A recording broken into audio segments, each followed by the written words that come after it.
وَدَلَّ ذَلِكَ، غور سے سنیے، اس سے رہنمائی ملی، دلالت ملی اس بات کی، ان النجاۃ معلقۃ بمجموع هذه الاشیاء، کہ نجات کا دار و مدار ان چاروں چیزوں کے مجموعے پر ہے۔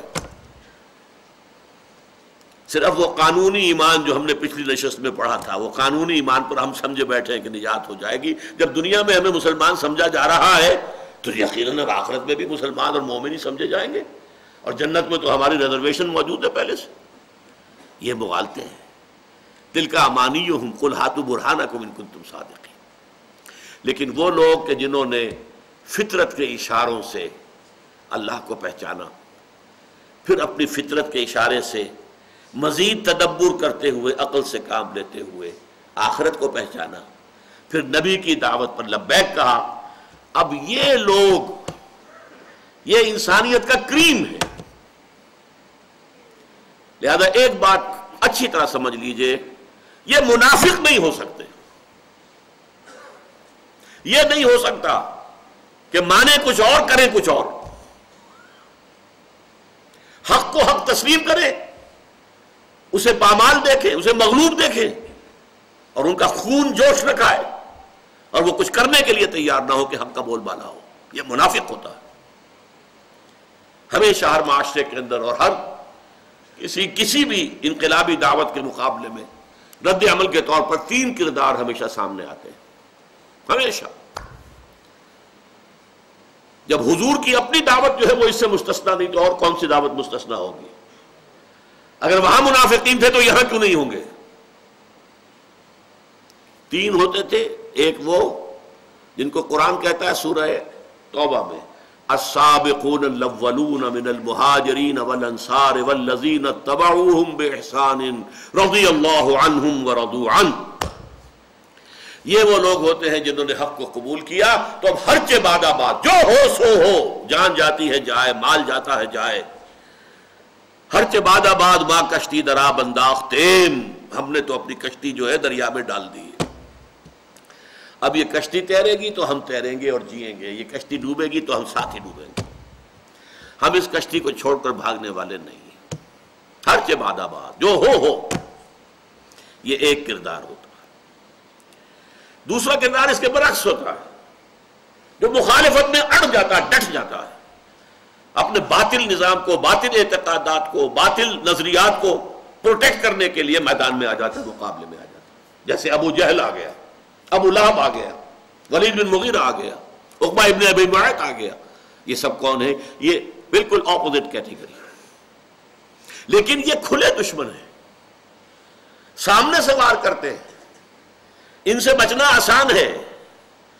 ایک تیسری کیٹیگری ہوتی ہے ان بٹوین، کچھ مانا بھی لیکن کچھ کرنے کو تیار نہیں، جان پیاری ہے، مال پیارا ہے، بچ بچ کے چلو،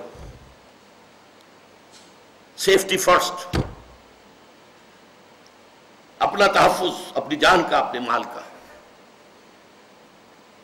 یہ ان دونوں کے بین بین، اور چونکہ اندیشہ ہوتا ہے اس کشمکش میں، کچھ پتہ نہیں یہ اہل ایمان جیت جائے تو بھائی ان سے بھی بنا کر رکھو، اپنے آپ کو مسلمانوں میں شامل کیے رکھو۔ اگر یہ جیت گئے اور اگر کیا کافر جیت جائے ان سے بھی دوستیاں رکھو، گڈ آفیسز اپنے برقرار رکھو، اگر وہ جیت گئے تو کیا ہوگا؟ یہ منافق کہلاتے ہیں۔ مذبذبین بین ذالک، سورہ نساء میں بڑی پیاری آیات آئی ہیں۔ ایک ادھر ہے مومنین صادقین، السابقون الاولون من المہاجرین والانصار والذین اتبعوہم باحسان رضی اللہ عنہم ورضوا عنہ، وہ ادھر ہے۔ ایک وہ ہے ان الذین کفروا سواء علیہم انذرتہم ام لم تنذرہم لا یؤمنون۔ یہ لوگ کفر پر اڑ گئے ہیں، محمد کتنی بھی آپ تبلیغ کر لیں انہیں، یہ ایمان لانے والے نہیں ہیں۔ ابو جہل ماننے والا نہیں ہے، ابو لہب ماننے والا نہیں ہے، نہیں مانے گی۔ یہ تو کشاکش ہے، ہوگی ان دونوں کے مابین۔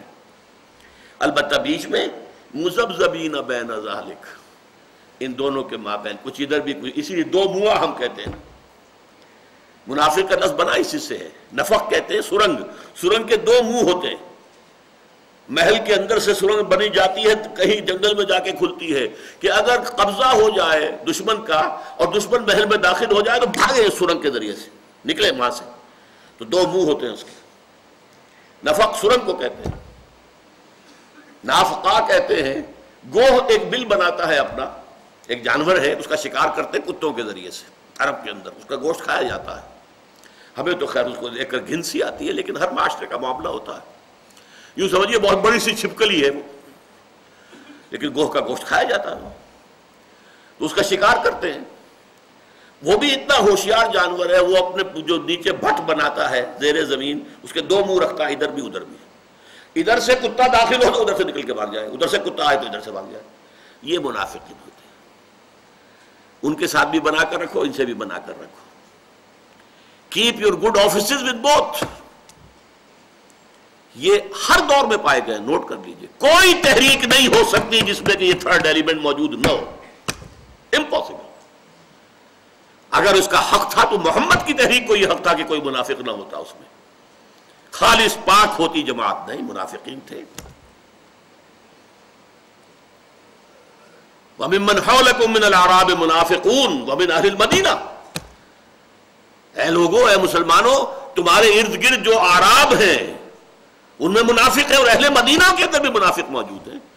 عین چراغ کے نیچے جو ہے اندھیرا موجود تھا, حضور کے نیچے, حضور کی موجودگی میں. تو یہ جان لیجئے, یہ میرا ایک جملہ میں واضح کرنا چاہتا ہوں کہ جس ایمان کی ہم نے یہ بحث کی ہے, ان فی خلق السماوات والارض واختلاف اللیل والنہار لآیات لأولی الالباب الذین یذکرون اللہ قیاما وقعودا وعلی جنوبہم ویتفکرون فی خلق السماوات والارض ربنا ما خلقت ھذا باطلا سبحانک فقنا عذاب النار ربنا انک من تدخل النار فقد اخزیتہ وما للظالمین من انصار ربنا اننا سمعنا منادیا ینادی للایمان ان آمنوا بربکم فآمنا ربنا فاغفر لنا ذنوبنا وکفر عنا سیئاتنا وتوفنا مع الابرار ربنا وآتنا ما وعدتنا علی رسولک ولا تخزنا یوم القیامہ. یہ لوگ منافق نہیں ہو سکتے. ان کا کردار اب کیا آ رہا ہے؟ فاستجاب لهم ربهم انی لا اضیع عمل عامل منکم من ذکر او انثی بعضکم من بعض فالذین ہاجروا, وہ لوگ جنہوں نے ہجرتیں کی, گھر بار چھوڑے اللہ کے لیے, اللہ کے دین کے لیے. کس کو اپنی وطن سے محبت نہیں ہوتی؟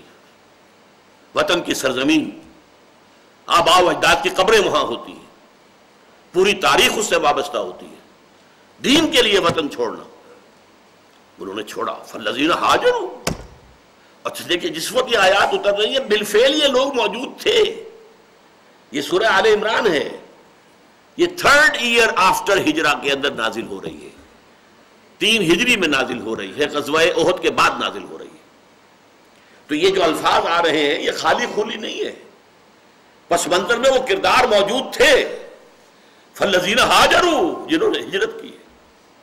وَأُخْرِجُوا مِن دِيَارِهِمْ, اور وہ اپنے گھروں سے نکال دیے گئے, نکلنے پر مجبور کر دیے گئے, عرصہ حیات ان پر تنگ کر دیا گیا. وَأُوذُوا فِي سَبِيلِي, اور وہ میری راہ میں ایذا پہنچائے گئے, تکلیفیں دی گئی, ٹارچر کیا گیا, پرسیکیوٹ کیا گیا. ذرا یاد کیجئے جو بلال کے ساتھ ہو رہا تھا رضی اللہ تعالی عنہ. گردن میں, انسان کی گردن کے اندر, جیسے کہ کسی جانور کی لاش جو ہے اس کی گردن میں رسی باندھ کر اور اس کو کھینچا جا رہا ہو, اس طریقے سے ایک زندہ انسان کو گردن میں رسی ڈال کر گھسیٹا جا رہا تھا. مکے کی گلیوں میں لٹایا جا رہا تھا, تپتی ہوئی سرزمین پر, نیچے پتھر عام بنے ہوئے ہیں, توا, اور اس کے سینے کے اوپر بھی ایک پتھر زوردار باری رکھ دیا گیا ہے کہ آواز نہیں نکل پا رہی. پھر بھی کہہ رہے ہیں احد احد, ایک ہی کو مانتا ہوں, اسی کو مانتا ہوں جس کی گواہی پورے آفاق و انفس سے مجھے مل رہی ہے, اور کسی کو ماننے کے لیے تیار نہیں. خباب بن الارت دیکھتے ہوئے انگارے زمین پر بچھائے گئے, اتارو کرتا, اتار دیا, لیٹ جاؤ, لیٹ گئے. اس پر میری تقریریں آج تک جمعے میں ہو رہی ہیں. یہ پیسو ریزسٹنس تھی. 12 برس تک حضور کا حکم یہ تھا کہ چاہے تمہیں زندہ جلا دیں, چاہے تمہارے جسم کے ٹکڑے کر دیں, تم ہاتھ نہیں اٹھاؤ گے. No retaliation whatsoever. Passive resistance, ڈٹے رہو, کھڑے رہو, ہٹو نہیں پیچھے, لیکن جوابی کارروائی کوئی نہیں.